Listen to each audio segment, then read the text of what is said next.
Price Lord. இன்றைக்கு நாங்கள் பார்க்க போகிற டாபிக் தலைப்பு சால்வேஷன், ரட்சிப்பு. இது சரியான இம்பார்ட்டன்ட், எல்லாமே இம்பார்ட்டன்ட் தான். நாங்கள் பார்த்தோம் ஜஸ்டிஃபிகேஷன், சாங்டிஃபிகேஷன். இப்போ இன்றைக்கு பார்க்க போகிற சால்வேஷன். சால்வேஷன்ன்ற வேர்டை நாங்கள் அந்த செயலை 3 விதமாக நாங்கள் பிரிக்கலாம். ஒன்று, நாங்கள் பழைய வாழ்க்கையிலேருந்து இயேசு கிறிஸ்துவை ஏற்றுக்கொள்ளல அவர் எங்களை ரட்சித்து நம்முடைய பிள்ளையை ஏற்றுக்கொள்கிறார். That's initial salvation. அதுக்கு பிறகு நாங்கள் ரட்சிக்கப்பட்டு கொண்டிருக்கிறோம். அந்த மீனிங் நாங்கள் சால்வேஷனை லூஸ் பண்ண இல்லை, பட் சில இடங்களில் எங்களோட வாழ்க்கையில் சில தாக்கங்கள் வருது. இது மோர் ரிலேட்டட் டு சாங்டிஃபிகேஷன். சில இடங்களில் நாங்கள் விடுகிறதுக்கு உரிய வாய்ப்பு இருக்குது. So does it mean we losing the salvation? No, it doesn't mean. அப்போ இப்போ என்ன ஸ்டேஜில் நாங்கள் இருக்கிறோம்டா, இப்போ உதாரணத்துக்கு நான் ரட்சிக்கப்பட்டு கொண்டிருக்கிறோம். But then this is not guaranteed. It's not guaranteed we will be taken up to heaven. Because நாங்கள் கடைசி வரைக்கும் கர்த்தருக்குள்ளே நாங்கள் இருக்கோம். சாதாரண பைபிள் சொல்லுது, இறுதி பரியந்தம். மத்தேயு 24 இயேசு சொல்கிறார், கடைசி வரை ஒருவன் ஸ்டாண்ட் பண்ண அவன் தான் அந்த ரட்சிக்கப்படும். அந்த ரட்சிப்பு என்ற அந்த ரட்சிப்பு தான் கடைசியாக மீட்கப்படுறது. ஸோ இதுக்கிடையில் சிலர் நம்புகிறாங்க நாங்கள் வஞ்சிக்கப்பட மாட்டோம், விழ மாட்டோம் அப்படின்னு நம்புகிறாங்க. அகெயின் இது ஒரு பிலீவ். பட் இயேசுக்கு அப்பேன்னு சொல்லணும். மத்தேயு 24 வஞ்சிக்கப்படாதபடி எச்சரிக்கையா இருங்கள். யாருக்கு சொல்றாரு? சீஷர்களுக்கு சொல்றாரு. So these were the disciple already has accepted Jesus Christ and performed miracle, same as Jesus Christ. Whatever Jesus done, they've done it. So they are saved, they are baptized. So who is he talking to? He was talking to his disciples. He said, beware, do not be deceived. மத்தேயு 24. அப்போ நாங்கள் சொல்லிலாம் ரட்சிக்கப்பட்டோம், right, எங்களுக்கு இப்போ access வந்துட்டு ஹெவனுக்கு. No, so many deceptions going on. நிறைய வஞ்சனை இருக்குது. ஸோ பிரியமான சௌரியில் இந்த சால்வேஷனை நாங்கள் விளங்கிக் கொள்வோம். Right, okay. முதலாவது நாங்கள் பார்க்க போகிறோம், why do we need this salvation? ஏன் இந்த ரட்சிப்பு எங்களுக்கு அவசியம்? ஓகே, ரோமர் 3:23. ரோமர் 3:23. ரோமர் 3:23.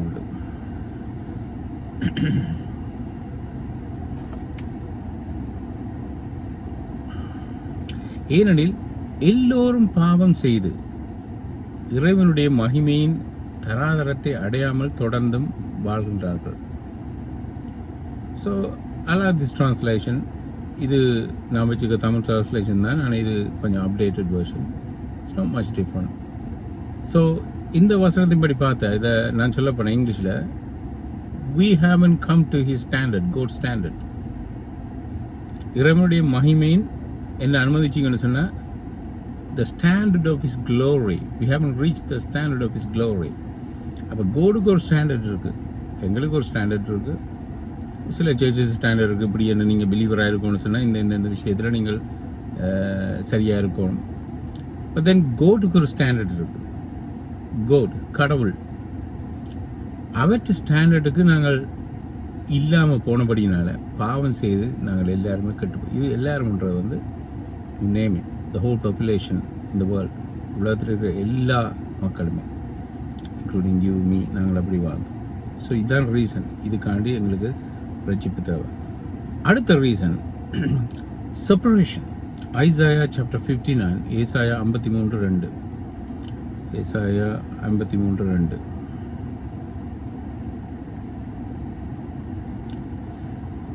ஏசாயா 53:2.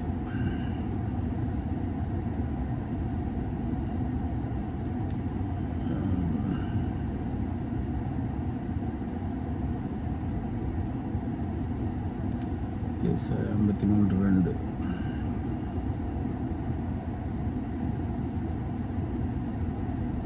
சாரி 59:2. 59:2. ஆனால் உனது பாவங்கள், அதாவது எங்களோட பாவங்கள் உன்னை தேவனிடமிருந்து விலக்குகிறது. உனது பாவங்கள் கர்த்தருடைய முகத்தை உன்னிடமிருந்து மறைய செய்கிறது. அப்போது அவர் உனக்கு செவி கொடுக்க மாட்டார். இட்ஸ் லைக் அ வெயில், திரைச்சீலை மாதிரி, ஒரு ஒரு முகத்தை மூடுற மாதிரி. So it was like always there. So there's always a separation. There was always a separation. இப்போ இல்லை. அந்த தேவாலயத்தின் திரைச்சீலை கிழிஞ்ச சைன் வந்து there's no hiding anymore. You can access God directly. There's no separation. இயேசு கிறிஸ்து சிலுவையில் மரிக்கல உங்களுக்கு ஞாபகம் இருக்கும், திரைச்சீலை மேலிருந்து கீழாய் கிழிஞ்சது. ஸோ ஏன் எங்களுக்கு இந்த சால்வேஷன் தேவை? we were separated completely. எங்களை நினைச்சது ஜீசஸ் கிரைஸ்ட். ஸோ இதில் கிளியராக இருக்குது அந்த செப்பரேஷனுக்கான காரணம் எங்களுடைய பாவமாக இருந்தது. ஓகே, அடுத்தது ஏன் எங்களுக்கு இந்த சால்வேஷன் தேவை? பிகாஸ் நாங்கள் பாவம் செய்தால் it's not going to go away, right? When you commit sin, it's not going to go away. It's not going to like go in the air when God's going to forget about it. Every deed, every action that you do, every step you make, the wrong step, that it is noted by God. It's not going to be unpunished. தண்டிக்காம கத்தர் விட மாட்டேன். So there's a wrath of God, there's a separation, and there's a great sin which we have fallen short of that. ஆண்டவருடைய ஸ்டாண்டர்டை நாங்கள் சந்திக்க அந்த நிலைக்கு நாங்கள் வராமல் இருந்தோம். These are the reason. அப்போ ஆண்டவருடைய கோபம் ஜட்மெண்ட்டை கொண்டாரு. ரோமர் அதை நான் முதல் வாய்ச்சி புத்தகம் ரோமர் 6:23, ரோமர் 6:23, ரோமன்ஸ் 6:23, ரோமன்ஸ் 6:23.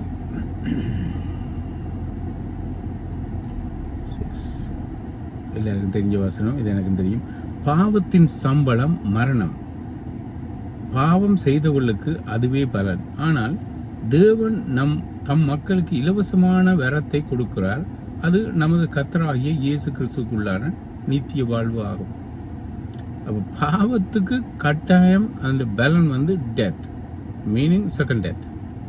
ஸோ எப்போவுமே அந்த காலத்திலேருந்து இயேசு கிறிஸ்து வரும் வரைக்கும், பழைய பாட்டு காலத்துலேருந்து இயேசு கிறிஸ்து up until Jesus come, the wrath of God was there.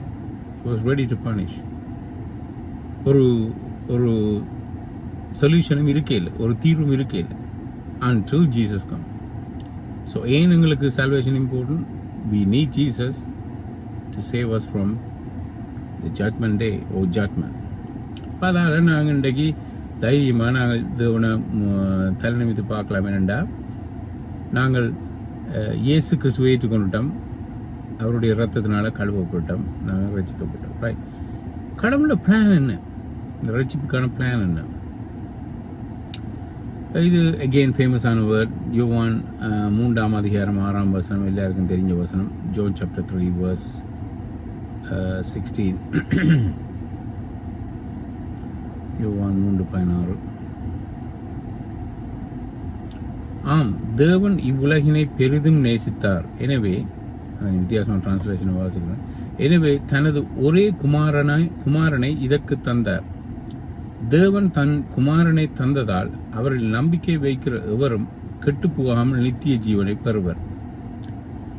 So God guaranteed that if you accept Jesus Christ, you'll be saved, and there's an eternal life waiting in the heaven for you. But requirement வந்து நம்பிக்கை. நாங்கள் அவரை நம்புவோம், அதான் முக்கியம். So தேவன் plan வந்து இயேசு கிறிஸ்துவை இந்த உலகத்துக்கு அனுப்புறது. So that's one go. It's a big plan. Main plan வந்து ஜீசஸ் கிரைஸ்ட் இந்த உலகத்துக்கு அனுப்புறது. அடுத்தது அவருடைய பிளான் இயேசு கிறிஸ்துவை பனிஷ் பண்ண வேண்டி இருந்து. There's no other way, there's no shortcut. இயேசு கிறிஸ்து ஜெபிக்கிறார், இந்த பாத்திரம் என்னை விட்டு நீங்கள் கூடுமான மீனிங் வந்து if there's another way of dying or death, let it be. உம்முடைய விருப்பம் என்னவோ அது நடக்கட்டும். பட் இதான் சித்தம், இயேசு கிறிஸ்து சிலுவையில் தொங்கணும். ஸோ அது எங்களுடைய பாவத்தின் பெனால்ட்டிக்கு இயேசு கிறிஸ்துவ சிலுவையில் தொங்க வைத்தார். 1 பேதுரு புத்தகம் 3ஆம் அதிகாரம் 18ஆம் வசனம். 1 Peter chapter 3 verse 18. நான் அந்த வசனங்களை காட்டுறேன் என்னென்னா உங்களுக்கு தெரிஞ்சிருக்கணும். Of course. Okay, 1 Peter chapter 3 verse 18. ஏனெனில் ஒட்டுமொத்தமாக நம் பாவங்களுக்காக கிறிஸ்துவும் மரித்தார். குற்றம் நிறைந்த மனிதர்களுக்காக பாவமே இல்லாத அவர் இறந்தார். he was sinless. நாங்கள் நேச்சர்லேயே சின்ஃபுல்லான ஆட்கள். இதன் மூலம் உங்களை தேவனிடம் வழிகாட்டினார்.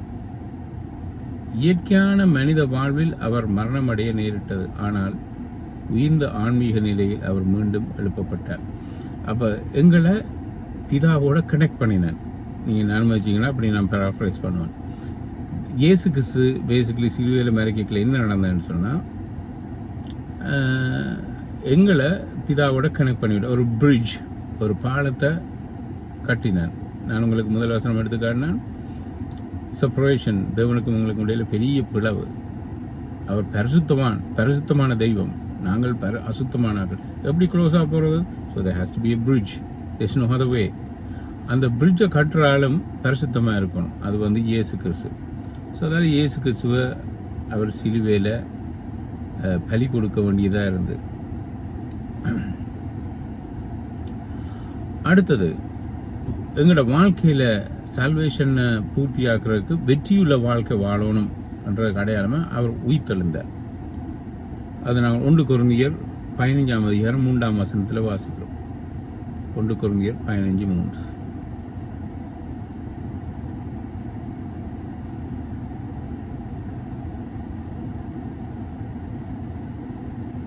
நான் பெற்ற செய்தியை உங்களுக்கு அறிவித்தேன். நான் உங்களுக்கு மிக முக்கியமான விஷயங்களை கூறினேன். வேத வாக்கியங்கள் கூறியபடியே கிறிஸ்து நமது பாவங்களுக்காக மரித்தார். ஓகே, வேத வாக்கியங்கள் கூறியபடியே கிறிஸ்து அடக்கம் செய்து 3ஆம் நாளில் உயிரோடு எழுப்பப்பட்டார். ஸோ சால்வேஷனில் இருக்கிற பெரிய ஒரு பார்ட் அல்லது பெரிய ஒரு ரெவலேஷன், வெளிப்பாடு. It's not a dead life. நாங்கள் ரைட் வச்சுக்குவோம். It has to be a resurrected life every day. ஒவ்வொரு கிறிஸ்தவனுக்கும் உயிர்த்தெழுந்த நாள் ஒவ்வொரு நாளுமாக இருக்கணும்.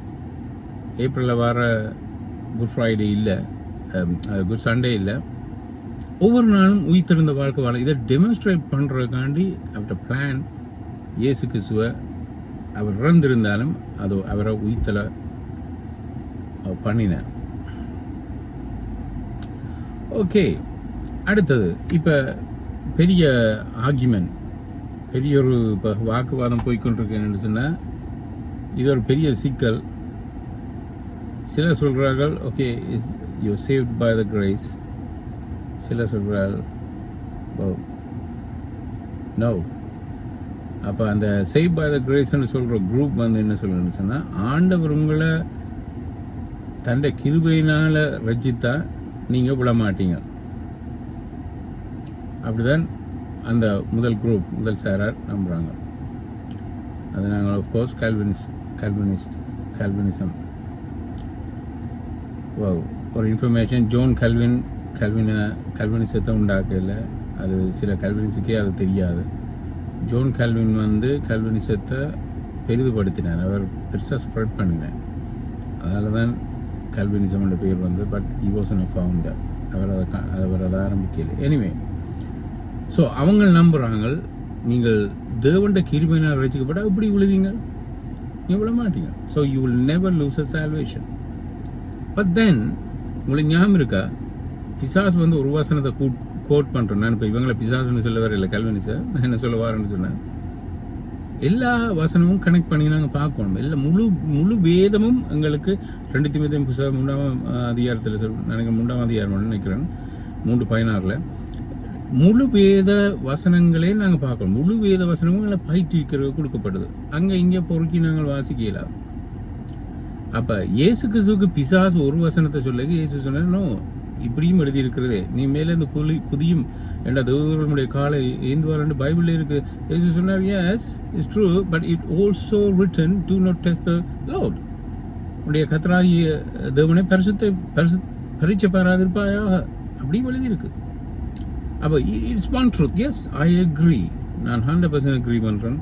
எஸ், ஆண்டவர்கிட்ட கிரேஸ் இல்லாமல் நாங்கள் ரசிக்கப்படையாது. It's like a gift. இப்போ உங்களுடைய பர்த்டேக்கோ கல்யாண வீட்டுக்கோ ஒரு ஆள் ஒரு கிஃப்டை கொடுக்குறார், அதை நீங்கள் எடுக்கிறீங்க. It's gift. கிஃப்ட் யாராவது ஃபோன் பண்ணி கேட்குறீங்க, எவ்வளோ அது ஒரு நாகரிகம் அல்ல. வீட்டை வராங்களுக்கு ஃபோன் அடிச்சு எனக்கு இப்படி ஒரு கிஃப்ட் தாங்கோ. ஐடோன் நவடேஸ் இப்போ எல்லாரும் கேட்குறான். பட் உண்மையில் கிஃப்ட்ன்றது அவராக விரும்பி தரணும். You Khan demand. நவடேஸ் இப்போ சில ரிக்வெஸ்டே அனுப்புகிறாங்க, எங்களுக்கு இப்படியான கிஃப்ட் அனுப்புனா ஓட்டினேன். நார்மலி குமனா ஒரு ஆள்கிட்ட நாங்கள் ஃபோன் அடித்து எனக்கு இப்படி ஒரு கிஃப்டை gift is free. So it's up to him. Out of love is gonna give you gift. அவள் பிக்சர் தான் தேவன் எங்களுக்கு சல்வேஷனை அவர்கிட்ட அன்பினால தார. So you can't demand, you can't grab it, you can't snatch it from his hand and say, this is mine, because it's a gift. அது கர்த்தர்ட்ட grace. ஆண்டவர் தன் கிரேஸால தார. Exactly ஒரு ஆள் உங்களுக்கு கிஃப்டை தரல, அவர் விரும்பி சந்தோஷமா தார. ஸோ ஆண்டவர் எங்களுக்கு தார. ஆஃப்கோர்ஸ் இது ப்ரைஸ்லெஸ். பட் தென் ரட்சிப்பின் மறுபக்கம் கிரேஸால மாத்திரமா நாங்கள் ரசிக்கப்பட்டோம். That's not what the Bible says. Grace is a gift, but then you have to accept. உதாரணத்துக்கு ஒரு ஆள் உங்களோட வீட்டை ஒரு ஆள் உங்களோட பர்த்டேக்கு கிஃப்ட் தர, நீங்கள் அதை எடுக்கலாம், நீங்கள் ரிஃப்யூஸ் பண்ணலாம். Okay, you are a cruel person, a very bad person if you reject the gift. அதனால ஹர்ட் பண்ணும். அவனுக்கு வெரி ஸ்லோ. நான் ஸ்லோவாக போடுறேன்டா இது கிறிஸ்தவத்தில் இருக்க வெரி ஆணித்தரமான டாக்டரின், அடிப்படை சத்தியம். எனக்கு தெளிவு இருக்குது. But I want you to have the clearance of clarity இந்த டாக்டரில். அப்போ அந்த கிஃப்டை அவர் ரிஜெக்ட் பண்ணலாம். Of course is a horrible person. அதுதான் பைபிள் சொல்லுது. தேவனுடைய கிருபையை ரிஜெக்ட் பண்ணினோன்ற நிலைமை எப்படி இருக்கும். That means you can reject. எபிரேயரில் சொல்லியிருக்கு, அவருடைய கிருபை, அவர்கிட்ட சல்வேஷனை அவர் தாரதை நீங்கள் ரிஜெக்ட் பண்ணால் அதுக்குரிய தண்டனை கூட பெருசாக இருக்கும்னு யோசிச்சு பாருங்க. So you reject God, that means you rejecting his grace. இப்போ ஒரு ஆளுக்கு சத்தியத்தை சொல்லிக்க meaning indirectly what he does is is rejecting God's grace, therefore he is rejecting his salvation, and indirectly he is rejecting God. அப்போ அதுக்கு ஆப்போசிட்டான response, அதாவது தேவன் எங்களுக்கு தரையில அதை நாங்கள் அக்செப்ட் பண்ணுறது தான் ஃபெய்த். தேவன் எங்களுக்கு அந்த கிஃப்டை தரையில நாங்கள் த்ரூ ஃபெய்த். அப்போ நான் சொன்ன எக்ஸாம்பிள் யோசிங்க. இந்த person stretching his hand, stretching it and taking it. He's not grabbing it, God is giving. Idan salvation. And our tharanga gift, we can't grab it, we stretch our hand, then God is giving to us salvation. And the கையை நீட்டி அந்த salvation எடுக்கிறது தான் faith. That you have to do. ஆண்டவர் உங்களுக்கான விசுவாசிக்கல. ஆண்டவர் உங்களுக்கு gift தரலாம், தன்னை உயிரை கொடுக்கலாம். He can turn this world upside down. He will, because he's so loving God. He can do anything for you to prove. Look at the miracles he performed on this earth. Jesus எவ்வளோ மிரக்கலை செய்கிறார். எல்லாத்தையும் ஏன் செய்தார்? Salvation தேவனுடையது, அதை receive பண்ணுங்கன்னு காட்டுறது, தன்னை பவரை காட்டுறது செய்கிறார். But then you can reject by not believing. ரோமர் 10ஆம் அதிகாரம், Romans chapter 10, 9, 10. ரோமர் 10, 9, 10.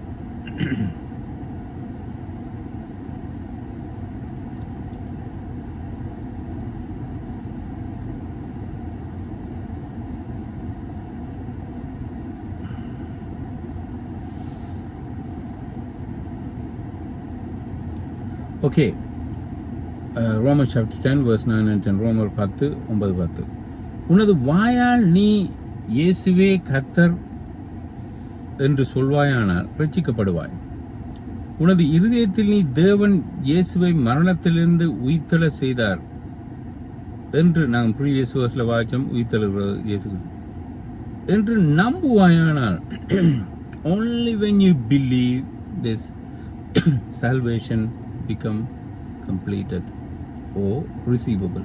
அது ஏற்றுக்கொள்ளக்கூடிய இருக்கும் உங்களால் அது கம்ப்ளீட் பண்ணது. If you don't believe, the gift is nice, the person is giving you the gift is so nice and the person is nice, அந்த எக்ஸாம்பிள் உங்களோட பர்த்டே கொடுக்குற but you're rejecting it. Whose fault is it? அப்போ கல்வினிஸ் என்ன சொல்கிறாங்கன்னா நீங்கள் reject பண்ணீங்கன்னு சொன்னால் அப்போ அது உண்மையான சால்வேஷன் இல்லையே. நோ, அதை நான் ஆரம்பத்தில் சொன்ன மாதிரி அந்த கிஃப்ட்டில் எந்த விதமாக நீங்கள் ரிஜெக்ட் பண்ணுற உதாரணத்துக்கு ஒரு ஆள் வந்து உங்களுக்கு கோல்டு ரிங் எக்ஸ்பென்சிவ் ரிங்கை தர you say I don't want it, you keep it, I don't like your attitude, take the ring, go back. You insulted him. But does that bring any problem to that ring? Does that ring lose the value? No. So this is how stupid. They're stupid. இப்படி ஆகி பண்றார்கள், யோசிக்கிறது இல்லை. சால்வேஷன்ல ஒரு பிழையும் இல்லை, is perfect. But God giving us free will. ஆண்டவர்களுக்கு free வில்ல தாரார். ஆதாமுக்கும் ஃப்ரீ வில்ல கொடுத்தார். அந்த தோட்டத்தில் ஏதேன் தோட்டத்தில் ரிஜெக்ட் பண்ணலாம், அக்செப்ட் பண்ணலாம். நீ அந்த பழத்தை புசிக்கலாம், பிடிக்கும். அப்பயே நான் ஒரு கட்டளையை கொடுக்கணும்னு அவசியம் இல்லையே. If they cannot do it, what would he say? நீங்கள் அதை புசிக்க வேணாமல். இப்போ என்ன பார்த்த ஒருவர் நீங்கள் இந்த இடத்துக்கு போகாதீங்க ஒன்று சொன்னால் ஐம் கேப்பபிள், நான் அந்த இடத்துக்கு போகக்கூடியதாக இருக்கிறேன், அதனால நம்ம சொல்கிறா போகக்கூடாது.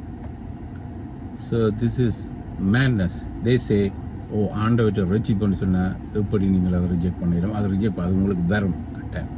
No, I can show so many people. அந்த பணக்கார வாலிபன் ரிஜெக்ட் பண்ணினான் ஜீசஸ் கிரைஸ்ட் சொல்லையில போய் அவனோட கழுத்தை பிடிச்சிக்கொண்டு எந்த ரெஜிப்பை அவன் அப்படி இன்ஸ்டால் பண்ணிடுறான். He said fine, let him go. இயேசு கிறிஸ்து வந்த ஆட்கள் எல்லாரும் ரசிக்கப்பட்டு ஞானசாமி எடுத்தாங்க. They came for benefit. Jesus knew. அதாவது அன்பு. அவர் எல்லாரும் சுகமாக்கினார். பட் சுகமாக்கின கணவர் வந்து இயேசு கிறிஸ்துக்கு பாபாய் சொல்லி போட்டு அவங்க போயிட்டான் தங்களோட பழைய வாழ்க்கை. He didn't say grab them, bring them here, punish them. அப்படி இயேசு கிறிஸ்து சொல்லல. That's God, that's Jesus. But in order for you to gain the kingdom of God, it is your duty to receive the gift and believe. So நாம் இருதயத்தில் விசுவாசித்தால் தேவனுக்கேற்ற நீதிமான் ஆகிறோம். நாம் verse 10 நீதிமானாக்கப்படும். நாம் விசுவாசிப்பதை வாயால் சொன்னால் ரட்சிக்கப்படுகிறோம். ஸோ 2 தரம் வருது. நம்புவாயானால் verse 9 கடைசி போர்ஷனில், verse 10 கடைசி போர்ஷனில் வருது. விசுவாசிப்பியானால் வாயால் அறிக்கை செய்வாயானால். ஸோ பிரியமான சகோதரிகளே, நாங்கள் விளங்கிக் கொள்வோம். எஸ், ஆண்டவர்களை ரசிக்கிறார் கிரேஸால். எங்கள்கிட்ட எந்த விதமான அபிலிட்டியும் இருக்கல, ஆண்டவர்கிட்ட ரிசீவ் தகுதியும் இருக்கல. Out of his will, out of his love, his willingness, he's offering the salvation. But then it's not being forced on you. ஆண்டவர் உங்களை ஃபோர்ஸ் பண்ண மாட்டேன். ஆண்டவர் உங்களுக்கு ஃப்ரீ வில்லை கொடுத்துருக்காரு. இந்த ஃப்ரீ வில்லை கல்வினிஸ்ட் நம்புறாங்க இல்லை. they don't believe in free will, but then it's everywhere. இயேசு கிறிஸ்து ப்ரே பண்ண சொல்றார், எனது சித்தம் அல்ல உம்முடைய சித்தம். Jesus had perfect will. There you go. Jesus had his will, own will. அப்ப ஏன் சொல்றார் என்னுடைய விருப்பம் இல்லை ஆண்டவர், உம்முடைய விருப்பம். So Jesus had his own will, the Father has his own will, and the Holy Spirit has own will. You have will, I have a will. நாங்கள் என்ன கம்ப்யூட்டர் மாதிரி ஆண்டவர் படைச்சு சுயாதீனத்தை கொடுக்குறார். ஒரு preacher சொன்னார், love will always give choice. I like that. It's not in the Bible. It's very true. ஒரு அன்பு செலுத்துற ஒரு ஆள் கட்டாயம் சாய்ஸை கொடுக்கணும். அதனால ஆதாமுவால அவர் தேவன் நேசித்தபடினால தான் சாய்ஸை கொடுத்துருக்காரு. எல்லாம் சாய்ஸ் கொடுத்துருக்க மாட்டேன். He loved them. So remember, we are saved by grace through faith. You take the grace out, it's not salvation. It's like ஒரு பக்கத்தில் paralyzed ஆன ஒரு மனுஷன் மாதிரி. And you take the faith, yes, the grace is perfect, I agree. But then it's going to be no use for you, not because something wrong with the grace, because you didn't receive it. So you missed out. Exactly, நீங்க ஒரு பர்த்டேக்கு அந்த present கொடுக்க reject பண்றீங்க, you lose. You are the loser, not the person who is willing to give the gift. So you have to be clear about this. You need both grace of God and your faith. Your faith that you do, grace of God, that you can't do anything God gives. It's true. நாங்கள் எங்களை ரசிக்க இல்லாத ஆண்டவர் எங்களை ரசிக்கணும். But நாங்கள் நம்பாமல் தேவன் எங்களை ரசிக்கல, அவர் ஃபோர்ஸ் பண்ண மாட்டார். I hope you understand. So ரசிக்கப்படைக்கு நாங்கள் எங்களுக்கு என்ன நடக்கும்? நாங்கள் மன்னிக்கப்படுறோம். ஒன்று கொலோசியர் புத்தகம் 1 அதிகாரம் 13 வசனம். Colossian chapter 1 verse 13.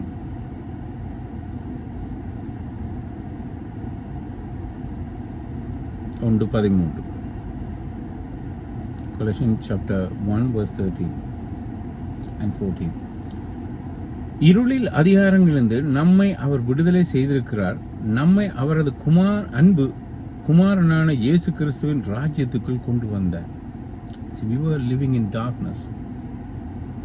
So ரட்சிக்கப்பட்டால் எங்களுக்கு நன்மை என்ன? We were, whatever we did, it was right in our own eyes. It was. We thought, wow, நான் அப்படி தான் ரட்சிக்கப்படாமல் நான் என்ன செய்கிறேன் எல்லாம் சரி. Nobody can tell me anything. கிறிஸ்தவர்களாக இருக்கிற சில பேர் அப்படி இருக்கிறாங்க. That means they are still in the dark. So நாங்கள் இருட்டான மீனிங் வந்து அந்த வாழ்க்கை, பழைய கூடாத வாழ்க்கை, தேவனற்ற வாழ்க்கை வாழைகள் எங்களுக்கு எல்லாம் நாங்கள் செய்கிறதெல்லாம் சரிமே. But then God brought you to the light. Then you realize, oh, that was dark. நாம் வாழ்ந்த வாழ்க்கை டார்க். யார் செய்தது? எங்களுடைய அன்பு இயேசு கிறிஸ்து. நமது பாவங்களுக்குரிய விலையை அவர் கொடுத்தார். The penalty of the sin is not being cancelled. It's been taken by Jesus Christ and it's been resolved. I will pay money to penalty. So you have to remember, penalty was there and it was there until Jesus died, but that was a price. And அந்த பாவத்துக்கான நிவாரண வழி Jesus என்ற உயிர், அவர் அதை கொடுத்துட்டார். அவருக்கு நமது பாவங்கள் மன்னிக்கப்பட்டன. See the blessing. இதுதான் நாங்கள் ரட்சிக்கப்பட்டால் எங்களுக்கு கிடைக்கிற நன்மை. அடுத்த new life. Don't you want the new life? 2 கொரிந்தியர் புத்தகம் 5 அதிகாரம் 17 வசனம். உங்களை எல்லாருக்கும் தெரிஞ்ச வசனம், நான் பாடமாக்கி வச்சிருக்கேன். 2 கொரிந்தியர் 5:17. 2 கொரிந்தியர் 5:17. எவராவது கிறிஸ்து, கொஞ்சம் வித்தியாசமா இருக்கு.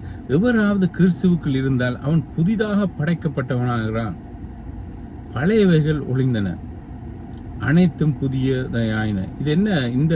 இந்த டிரான்ஸ்லேஷன் எப்படி கண்டுச்சுன்னா, it's like he is creating you from the dust, like he created Adam. ஆதாம எப்படி மண்ணில இருந்து அந்த டஸ்ட்ல இருந்து உருவாக்கினாரோ, so same word இதுலயும் அப்ளை பண்ணப்படுது. That means நீங்க ரட்சிக்கப்படைக்கல, you are being created in a way spiritually. So you're a new man. பழையவை அனைத்து மோய்ந்து போன. ஸோ உங்களோட பழைய சுவாபங்கள், கூடாத காரியங்கள் எல்லாம் போகணும். உண்மையில் ரட்சிக்கப்பட்ட சேட்லி கிணவேருக்கு அது போவதில்லை. It should go. So you have forgiveness. அடுத்தது new life. Then John 5 verse 24. யோவான் 5 அதிகாரம் 24 வசனம். யோவான் 5:24. என்னோட கூட திருப்பிக் கொள்ளுங்க. யோவான் 5:24.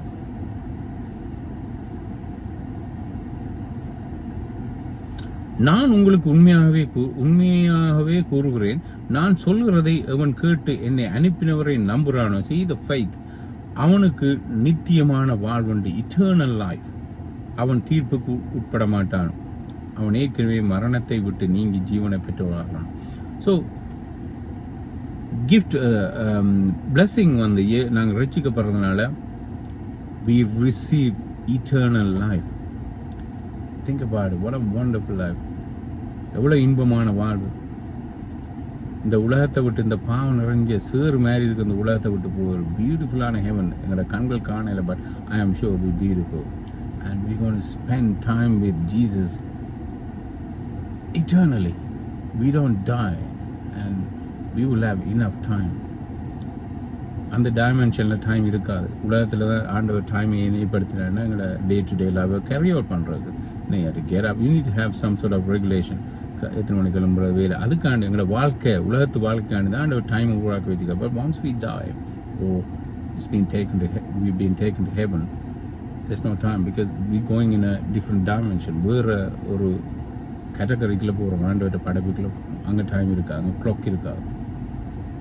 So that is eternal life, biggest blessing. So ரட்சிக்கப்படுறதுனால எங்களுக்கு பாவமன்னிப்பு வருது, நியூ லைஃப், புதிய வாழ்வு. அடுத்தது eternal life. அது மாத்திரமில்லை, டாப் ஆஃப் தேட் எங்களுக்கு ஒரு கிஃப்ட், பெரிய கிஃப்ட் எங்களோட தொடர்ந்து அது வரைக்கும் நாங்கள் இந்த உலகத்தை விட்டு போகும் வரைக்கும் எங்களோட இருக்கிறதுக்கு ஆண்டவர் பரிசுத்த ஆவியானவரை தந்திருக்கிறார். So it's that wonderful. தேவனங்களை ஒவ்வொரு நாளும் ட்ரான்ஸ்ஃபார்ம் பண்ணுறதுக்கு பரிசுத்த ஆவியானவர் எங்களுக்கு கொடுக்குறார். ஸோ இந்த ரட்சிப்பு குறித்து நாங்கள் பார்த்தோம். Just one conclude. Look, don't let anybody fool you or deceive you. Same word, Jesus சொன்ன வேர்டை நான் உங்களுக்கு சொல்கிறேன். If you're not being careful, Hebrew 10 சொல்லுது, if you keep on rebelling. இப்போ நான் சொல்ல வேர்ஸ் ஆன கேஸ், சில பேர் சர்ச்சுக்கு போகாமல், இதுக்கு முதலும் இதை பற்றி சொல்லியிருக்கிறோம். ஆண்டவர் 100% கட் ஆஃப் பண்ணி பிலீவர்ஸோட ஐக்கியம் இல்லை, ஒன்றும் இல்லாமல் சர்ச்சுக்கு வராமல் பைபிள் வாசிக்க ஜெபிக்காதாங்க. அப்படி போகிற ஆட்கள் தென் there is no solution. Maybe once they were saved. யூதாஸ் ரசிக்கப்பட்ட ஒரு ஆள். அந்த கல்வினிஸ் என்னோட ஒரு கல்வினிசத்தை நம்புற ஒரு ஆள் என்னோட ஆகி பண்ணார். You will never lose a salvation. Then I pointed out. But about Judas? Judas wasn't saved. ரசிக்கப்படையில். So I said to him, he was playing a game then, Jesus Christ. இன்றைக்கு நான் ஒரு கொமினியன் கொடுக்குறதுக்கே நிக்க பாட்டி வச்சு எவ்வளோ நானும் செய்யிருக்கணும், எவ்வளோ ஒரு மெசேஜ் மாதிரி சொல்லுவேன். ஏன்னா அந்த கொமினியனை எவ்வளோ ரெஸ்பெக்ட் பண்ணணும். ஒரு ஊழியத்துக்கு அதுவும் முதல் ஸ்டார்ட் பண்ணுற ஊழியத்துக்கு ஒரு ரசிக்கப்பட அவரால் ஜீசஸ் கிரைஸ்ட் வச்சு is playing a game. Is that what he saying? So இயேசு கிறிஸ்து யூதாஸை கூப்பிட்டு சும்மா தெரியுமா, நாங்கள் ஸ்ரீலங்காவில் அந்த சின்ன வீடு கட்டி விளையாடுவோம், ரியல் ஹவுஸில் வீடு கட்டி அம்மா அப்பா விளையாட்டு விளையாடும். So was he doing that? It's a serious business. So was he like playing around Jesus Christ? Of course Judas was saved. He is one of the disciples. He healed people, miracles செய்தவன். இயேசு கிறிஸ்துக்கு பின்னால் இருந்து டீச்சிங்கை கேட்டான். He was a treasurer. இயேசு கிறிஸ்துக்கு காசு கணக்கு பார்க்குற ஒரு ஆளாக இருந்தான். But in the end he lost. அப்போ அவர் சொன்னார், ரசிக்கப்பட. Then I pointed out, John chapter 17, யோவான் 17 நான் பாயிண்ட் அவுட் பண்ணி காட்டுறேன். இயேசுக்கு சொல்ற, நீர் எனக்கு தந்த ஒருவரையும் நான் இழக்கவில்லை, கேட்டின் மகனை தவிர. யார் அந்த கேட்டின் மகன்? யூதாஸ். So he couldn't answer me. அவருக்கு ஆன்சர் பண்ணிக்கலாம் ஆகியும். Because now this is Jesus. He's saying from his own mouth, I lost him. So what's this all about? Salvation, you can't lose a salvation. Jesus said he lost. Judas, it's true. Judas இழந்துட்டார். Because he had a free will. He could have repented like Peter, lived a good life. Look how wonderfully God used Peter. Or he could have killed himself. So what did he choose? He chose the death. Instead of repenting, he wept. He wept, I'm sure. But then in the end he condemned himself and ended his life. So sauriyala, salvation is a beautiful gift. நீங்கள் நானும் எங்கே இருப்போம், தேவன் எங்களை ரட்சிக்காட்டி தடுத்தா. சைவத்தில் ஒரு word வேறு, நாங்கள் எங்கட கடவுளை அந்த கடவுளை அந்த காலத்தில் கும்பிடைகளை தடுத்தாட்கொள்றது ஸ்டாப் பண்ணி எங்களை டைவர்ட் பண்ணி ரசிக்கிறது. So that's what Jesus did. தடுத்து ஆட்கொண்டார். He stopped us from perishing and he said, hey, come back to me. I am the genuine true God. I will save you. இதுதான் இயேசு இங்கிலீஷ். Let's pray. பிதாவே, இந்த நேரத்துக்கு நாங்கள் துதிக்கிறோம். நம்முடைய வார்த்தையிலே ஆசீர்வதியும் ஆண்டவரே. இதை நாங்கள் கைப்பற்ற ஆண்டவரே சுவாமி, இதை நாங்கள் கைக்கொள்ள ஆண்டவரே சுவாமி, எங்களுடைய இதயத்திலே நாங்கள் இதை பதிக்க ஆண்டவரே, இதை நாங்கள் தியானிக்க இதன்படி வாழ எங்களுக்கு உதவி செய்யும். உங்களுடைய வார்த்தைகளை நான் தியானிக்கிறது நல்லது, அதனால் அதன்படி வாழாவிட்டால் இது யோசனை. எனக்கும் இந்த சாவுக்கும் உடைய கிரேஸ், உடைய கிருபை தாரும். நீ தேவனுள்ள குமாரன்றதை நாங்கள் விசுவாசிக்கிறோம், ஆகும்ன்றதை நாங்கள் விசுவாசிக்கிறோம். ஒரு முறை சீஷர்கள் கேட்கிற பொழுது, இவர்கள் ரட்சிக்கப்படுவது அரிதாண்டு கேட்கல. இயேசுக்கு சொன்னார், மனுஷரால் கூடாது, தேவனால் கூடும். அதே போல நீ சொன்னீர் ஆண்டவரே சாமி, மனுஷனால் கூடாது, ஆனால் தேவனால் கூடும் என்று. கர்த்தாவை நீ செய்யும், நாங்கள் விசுவாசிக்கிறோம். இயேசுவின் நாமத்தில் ஜெபிக்கிறோம். நல்ல. Thank you. God bless you.